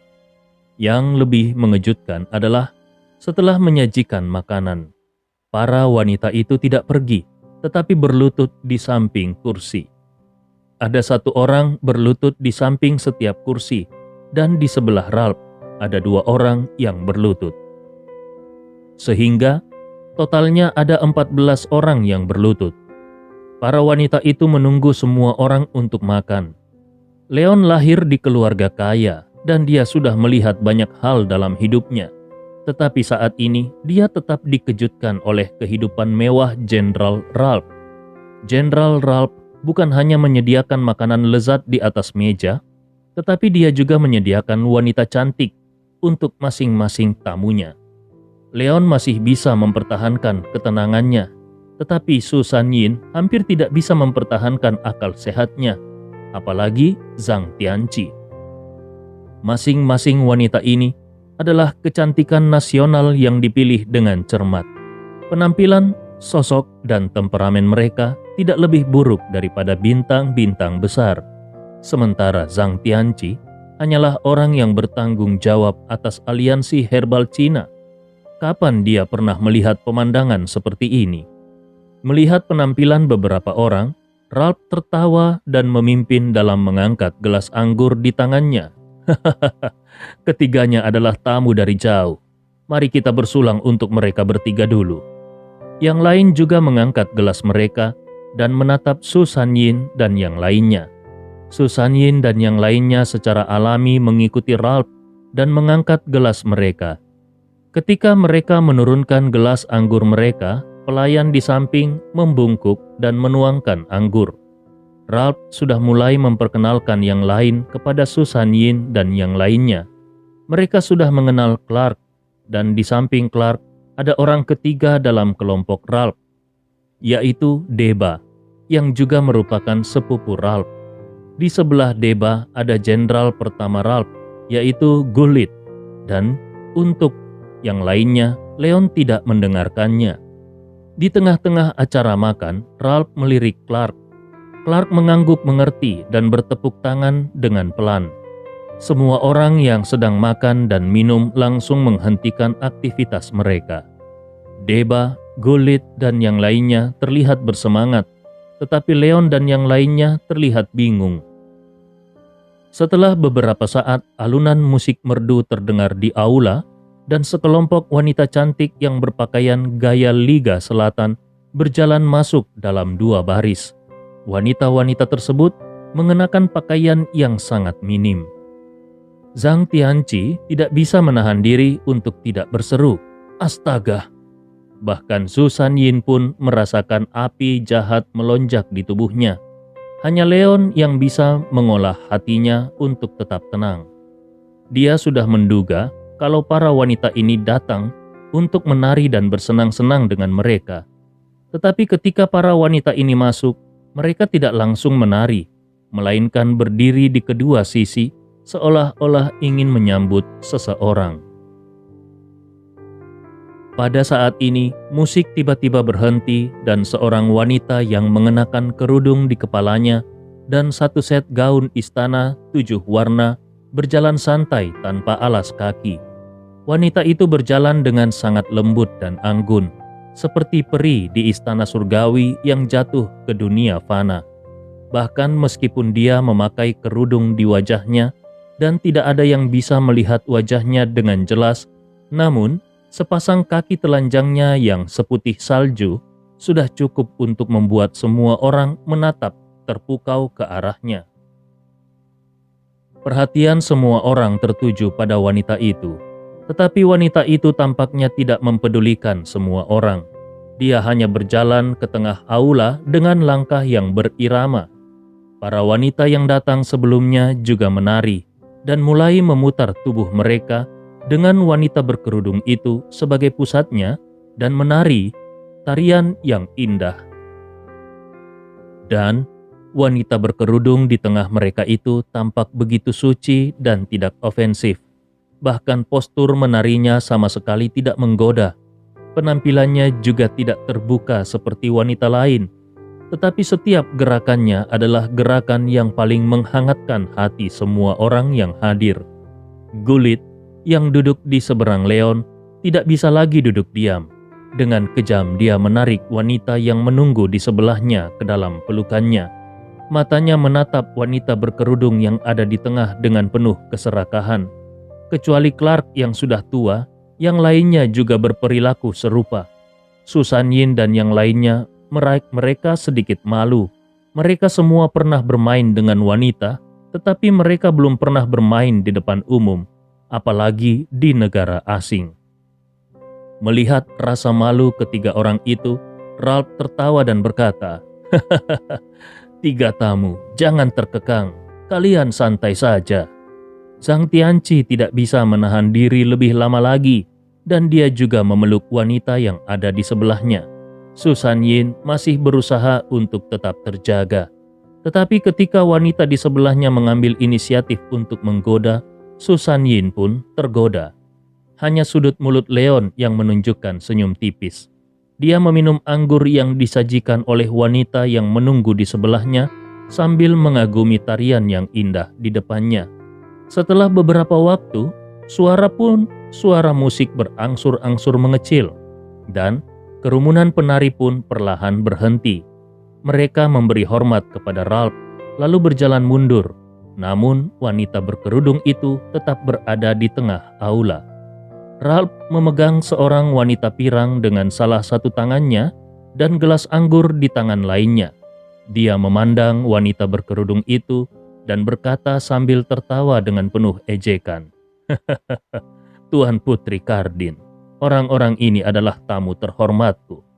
Apakah kau ingin bersulang segelas anggur atas namaku untuk beberapa tamu terhormat ini?" Susan Yin dan yang lainnya langsung terkejut. Putri Cardin? Putri bungsu dari Raja Bangladesh saat ini?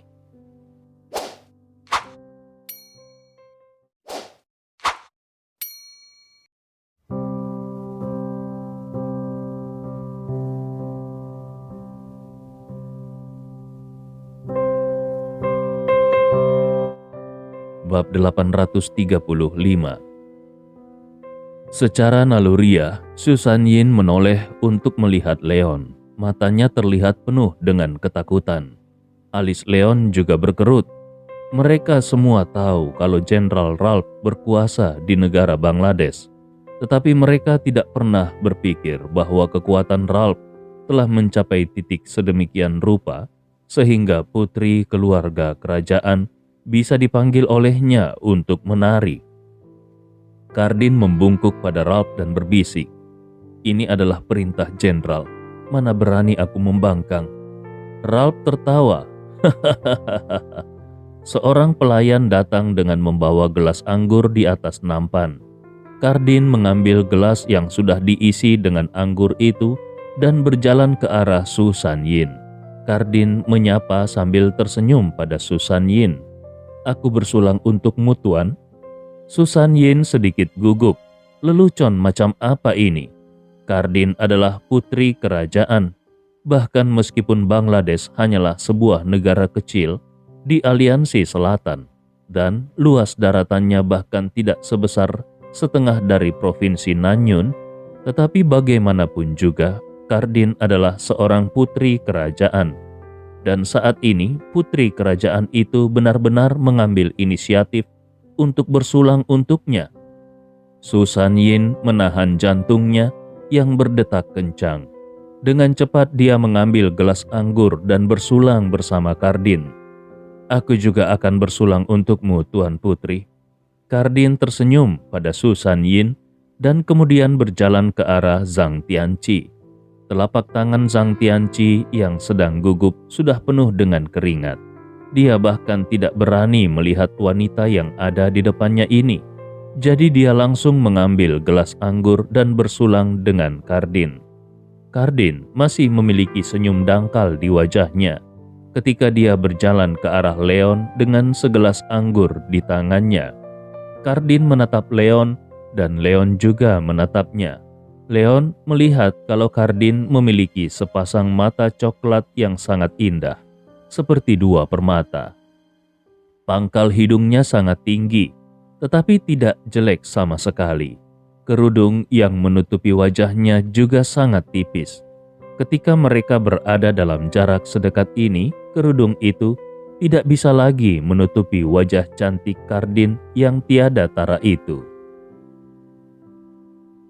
Seorang putri cantik dengan status bangsawan ini ternyata hanya seorang gadis penari Ralph. Kendali Ralph atas kerajaan Bangladesh ini sungguh luar biasa. Ketika melihat mata Leon yang jernih, Kardin langsung tercengang. Sejak tadi, semua orang yang hadir menatap Kardin dengan tatapan mata yang penuh dengan keserakahan atau kekaguman. Tidak ada satu orang pun yang menatap Kardin sejernih tatapan mata Leon. Dan di mata Leon yang jernih itu, Kardin bahkan melihat sedikit belas kasihan. Apakah Leon sedang mengasihani apa yang telah terjadi padanya?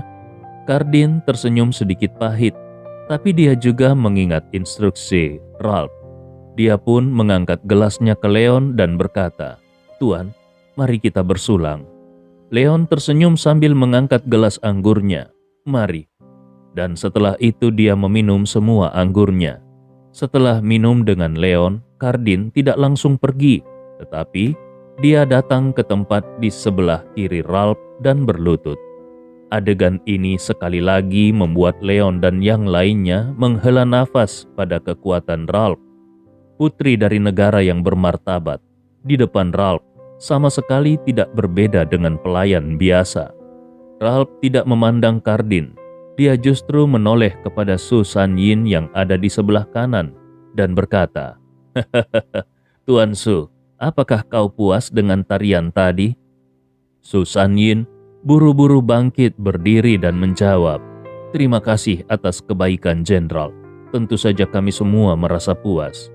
Ralph menyentuh dagunya dan berbicara, "Aku merasa senang kalau kalian semua puas. Tapi sepertinya tidak menarik kalau kita hanya menonton wanita menari, bukan? Bagaimana kalau kita bertarung seni bela diri?" Begitu mereka mendengar kata seni bela diri, mata beberapa orang yang hadir segera berbinar dan mereka semua menjadi bersemangat. Mereka semua adalah para jenderal tangguh di bawah Ralph. Masing-masing mereka mampu bertarung dengan berani dan sengit. Kesukaan mereka adalah pertarungan bela diri. Dan setelah pertarungan, biasanya Jenderal Ralph akan memberikan hadiah untuk pemenang dengan sangat murah hati. Alangkah baiknya mengambil kesempatan ini untuk memenangkan pertarungan dan mendapatkan hadiah 1 atau 2 wanita cantik. Ralph mengabaikan kerumunan yang bersemangat itu dan malah bertanya kepada Su Sanyin, "Bagaimana menurut Tuan Su?" Su Sanyin yang sudah mengantisipasi hal ini langsung berkata, "Semuanya terserah, Jenderal." Ralph tertawa dan memanggil Gulit yang ada di sebelah kirinya. "Itu bagus. Kalau begitu Gulit, majulah." Gulit sedang sibuk dengan wanita yang ada di sebelahnya. Ketika dia tiba-tiba mendengar namanya dipanggil, dia sedikit terpana. Di masa lalu, setiap kali ada pertarungan seni bela diri di pesta makan malam, Ralph tidak pernah memanggil namanya. Bagaimana mungkin hari ini Ralph menyebut namanya? Apakah Ralph ingin memamerkan kekuatannya di depan para tamu ini? Memikirkan hal ini, hati Gullit langsung menjadi bersemangat. Dengan cepat dia berdiri dari kursinya. Melihat pria besar Gullit maju, orang lain yang sudah siap bergerak langsung menunjukkan keputusasaan mereka satu persatu. Sebagai jenderal pertama Ralph, Gullit sangatlah kuat. Ototnya sangat kuat, sehingga dia bahkan bisa menahan peluru pistol. Dia adalah jenderal nomor 1 Ralph yang tidak ada lawannya. Kalau ada orang yang dipilih untuk melawan Gullit, orang itu memang tidak akan mati, tetapi setidaknya dia harus berbaring di tempat tidur selama puluhan hari. Karena itulah tidak ada yang mau maju untuk melawan Gullit. Pada saat ini Ralph tersenyum pada Su Sanyin dan berkata, "Tuan Su, Gullit adalah jenderal nomor 1-ku. Dan aku selalu ingin menjadi penguasa negara Dragon Tank. Jadi lebih baik membiarkan pengawalmu keluar dan melawannya, sehingga kita bisa melihat seni bela diri yang dimiliki oleh negara Dragon Tank." Semua orang menghela nafas lega pada saat yang sama. Selama lawan tandingnya bukan mereka, mereka tidak akan merasa keberatan sama sekali. Pada saat ini, tidak peduli betapa bodohnya mereka mengerti bahwa jenderal mereka ini pasti akan menunjukkan kekuatan di depan mitra barunya ini. Kalau tidak, kenapa Ralph menyuruh Gullit mengambil tindakan? Tapi bagaimana dengan pengawal Tuan Su ini? Berapa banyak gerakan yang bisa ditahannya di bawah serangan Gullit? Meskipun Su Sanyin sudah tahu bahwa hal seperti ini pasti akan terjadi, namun pada saat ini wajahnya masih menunjukkan ekspresi malu saat berkata, ini..." Ralph berpikir kalau Su Sanyin khawatir. Dia berpikir Su Sanyin akan khawatir hasil pertarungan ini akan mempengaruhi hubungan mereka, jadi dia tertawa pelan. "Jangan khawatir, tidak peduli menang atau kalah. Hasilnya tidak akan pernah mempengaruhi kerjasama di antara kau dan aku." Su Sanyin bersikap seolah-olah dia tidak punya pilihan lain. Dia menoleh dan memanggil Leon. "Baiklah kalau begitu. Yehe yang akan bertarung dengan Tuan Gullit." Wajah Leon terlihat tanpa ekspresi dan dia berdiri dari kursinya. Namun Gullit adalah orang pertama yang berseru, "Tuan Su, apakah kau sedang bercanda? Pria kulit putih kecil ini adalah pengawalmu?" Gullit selalu berpikir kalau Leon sama dengan Zhang Tianqi, yang hanya merupakan rombongan Su Sanyin. Dia tidak pernah berpikir kalau Leon adalah pengawal Su Sanyin. Seorang pria dengan badan kurus dan kulit yang terlihat lebih halus dari seorang gadis. Bagaimana dia bisa menjadi seorang pengawal? Yang lain juga tertawa, dan segala macam ejekan mengikuti, bahkan bahasa kotor pun dituangkan pada Leon. "Tuan Su, apakah tidak ada orang lain di sekitarmu yang tersedia? Kalau kau benar-benar tidak memiliki pengawal, beritahu saja kepada Jenderal Ralph. Jenderal Ralph pasti akan mengirim beberapa bawahannya untuk menjadi pengawalmu. Ini lebih baik daripada banci ini. Jangankan melawan Gullit, kalaupun kita yang melawannya satu demi satu dan membiarkannya menggunakan kedua tangannya, tetap saja kita bisa dengan mudah membunuhnya." Su Sanyin langsung menjadi gugup. Dia takut Leon akan membunuh orang-orang ini karena marah. Leon tidak marah. Dia hanya menoleh ke Ralph dan tersenyum sedikit. "Jenderal, apakah pertarungan ini adalah pertarungan sekedarnya atau pertarungan habis-habisan?"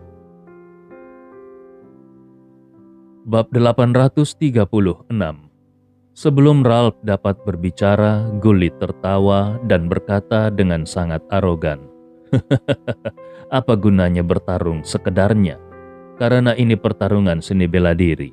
Jadi tentu saja kita harus berusaha sekuat tenaga. Kenapa? Apakah kau takut aku akan membunuhmu? Yang lain langsung berseru, Gulit, kau harus menjaga tanganmu. Mereka adalah tamu, jadi kau tidak boleh benar-benar membunuh mereka. Susan Yin di samping juga memandang Ralph dengan malu-malu. Jenderal, Ralph berpikir kalau Susan Yin khawatir pengawalnya akan dibunuh oleh Gulit.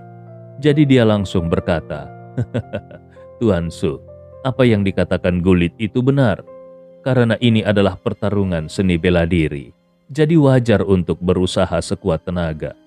Apa gunanya kalau berpura-pura? Biarkan pengawalmu menggunakan seluruh kemampuannya. Kalaupun nanti secara tidak sengaja dia membunuh Gulit, aku tidak akan pernah mengejarnya. Dalam pertarungan seni bela diri ini, Ralph bukan hanya ingin melihat kekuatan Susan Yin, tetapi dia juga ingin menggunakannya untuk membangun otoritasnya, sehingga dia bisa mendapatkan beberapa keuntungan psikologis ketika mereka bekerja sama di masa depan. Menurutnya, bahkan kalaupun Susan Yin begitu mengagumi pengawalnya, tetapi pengawalnya itu tidak akan pernah bisa menjadi lawan Gulit. Gulit tidak hanya sangat kuat dalam kekuatan fisik, tetapi dia juga memiliki keterampilan bertarung kelas 1. Minimal ada 10 master kekuatan internal kerajaan Dragon Tank yang telah mati di tangannya. Jadi kalaupun pengawal Susan Yin benar-benar memiliki beberapa kemampuan, tetap saja dia tidak akan pernah bisa menjadi lawan Gulit. Yang lain tertawa satu persatu. Mereka mengerti apa maksud dari perkataan sang jenderal. Ralph hanya membuat alasan agar nantinya Gulit bisa berkata bahwa dia tidak sengaja membunuh Leon. Ralph sudah berkata bahwa dia tidak akan mengejar Leon kalau Leon secara tidak sengaja membunuh Gulit. Tentu saja Susan Yin akan malu menyalahkan Gulit kalau nantinya Gulit membunuh Leon dengan alasan tidak sengaja. Semua orang merasa bahwa ini adalah pembantaian secara sepihak. Bahkan Putri Cardin yang duduk di sisi kiri Ralph memandang Leon dengan tatapan kasihan. Hanya saja meskipun dia memiliki belas kasihan, namun belas kasihannya itu tidak ada gunanya. Dia saja tidak bisa mengendalikan nasibnya sendiri. Lalu bagaimana dia bisa membantu nasib orang lain? Saat Cardin masih mengasihani Leon, Ralph menambahkan sambil tersenyum. Tentu saja, karena ini seni bela diri, bagaimana mungkin tidak ada hadiah? Jadi, ayo kita lakukan. Siapapun di antara mereka yang menang akan mendapatkan Putri Cardin untuk 1 malam. Tubuh Cardin menegang dan dia menatap Ralph dengan tidak percaya. Meskipun kekuatan kerajaan Bangladesh selalu dikendalikan oleh Ralph dan anggota keluarga kerajaan mereka diperlakukan seperti boneka, di mana sebagai seorang putri kerajaan, dia bahkan dipaksa menari untuk menyenangkan Ralph, tapi bagaimanapun juga dia adalah putri kerajaan Bangladesh. Bagaimana mungkin dia digunakan sebagai hadiah? Apakah ini adalah pengabaian total terhadap wajah keluarga kerajaan? Melihat tatapan kaget dan kesal dari Cardin, Ralph terkekeh. Bagaimana menurut Tuan Putri?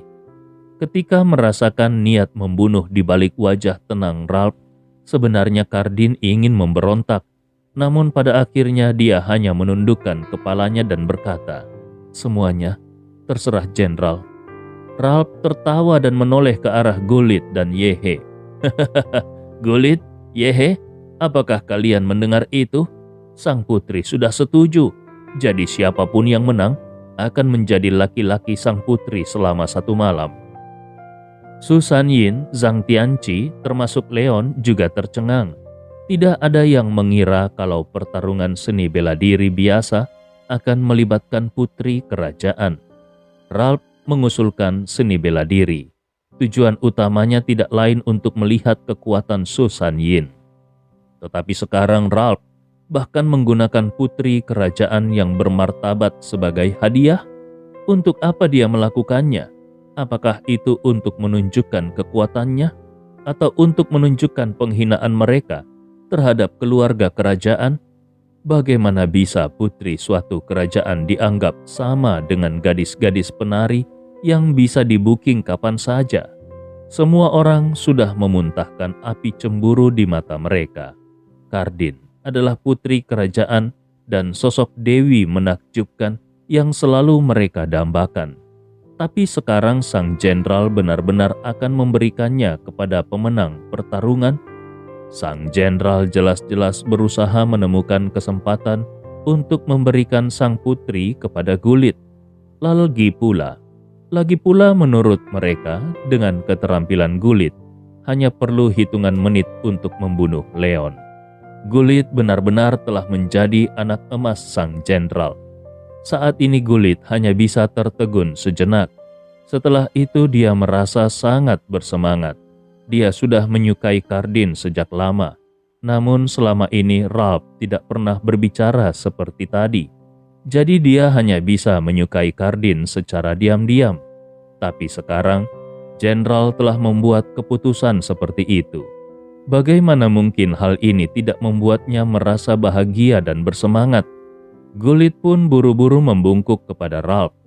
Pada saat ini, jangankan memintanya untuk bertarung dengan Leon, bahkan kalaupun Gulit menyuruhnya untuk mati, dia sama sekali tidak akan keberatan. Ralph menyindir dengan santai. Pemenangnya belum diputuskan. Jadi Gulit, kau tidak boleh bertindak gegabah. Aku tidak akan mengampunimu kalau sampai mutiara kita itu jatuh ke tangan orang luar. Gulit menjawab dengan sungguh-sungguh, "Jenderal, yakinlah, hamba bersumpah untuk melindungi sang putri." Tentu saja semua orang mengerti bahwa ini hanyalah sebuah basa-basi. Bagaimana mungkin pria kurus seperti Leon bisa menang melawan Gulit? Mungkin ketika nanti pertarungan baru saja dimulai, dalam sekejap sudah langsung berakhir. Saat ini Leon tertawa kecil. Baiklah, mari kita mulai pertarungan ini. Jangan biarkan Putri Kardin menunggu terlalu lama. Gulit mengerti dan balas tersenyum pada Leon. Wah, jangan salahkan aku karena bertindak terlalu kejam. Setelah mengatakan itu, dia langsung melemparkan dirinya kepada Leon. Ini adalah kesempatannya untuk mendapatkan Putri Kardin. Jadi dia tidak ingin membuat kesalahan. Dia ingin mendapatkan Putri Kardin dan dia juga ingin membunuh Leon dengan segera. Dengan suara teredam, Gulit menginjak tanah dan tanah yang diinjaknya itu langsung bergetar. Gulit seperti raksasa yang mengguncang seluruh istana dan bergegas ke Leon dalam satu langkah. Dia mengangkat tangan kanannya dan ingin menghancurkan Leon dengan pukulannya. Dan Leon hanya berdiri di tempatnya seperti orang bodoh. Melihat adegan ini, anak buah Ralph yang lainnya tidak bisa menahan diri untuk bertepuk tangan sambil berseru, "Hahaha, itu bagus. Gulit memang layak menjadi master nomor 1 dari pasukan kelompok. Kekuatannya tidak terkalahkan. Bahkan kalaupun semua orang yang hadir saat ini bergerak secara bersama-sama untuk mengeroyok Gulit, tetap saja mereka tidak mungkin bisa menjadi lawan Gulit, apalagi hanya seorang Leon." Kardin diam-diam menutup matanya. Dia tidak tahan melihat remaja bermata jernih seperti Leon dihancurkan menjadi saus daging oleh Gulit. Sebagai putri kerajaan, dia tidak seberuntung wanita paling biasa sekalipun. Dia bahkan tidak bisa mengendalikan nasibnya sendiri. Kesedihan macam apa ini? Suara teredam lainnya datang dan Kardin menghela nafas dalam diam. Dia tahu bahwa pertempuran telah berakhir. Pertempuran telah berakhir dan anak laki-laki dengan sepasang mata jernih itu pasti telah dihancurkan di kepalanya oleh pukulan Gulit. Tak lama lagi dia juga akan menjadi mainan Gulit. Tepat ketika Kardin merasa putus asa, suara terkejut Jenderal Ralph datang ke telinganya. Kardin tertegun dan dengan cepat dia membuka matanya. Dia melihat ke arah lapangan dan melihat pemandangan yang membuatnya sulit untuk percaya. Kardin berseru tertegun, "Apa-apaan ini?"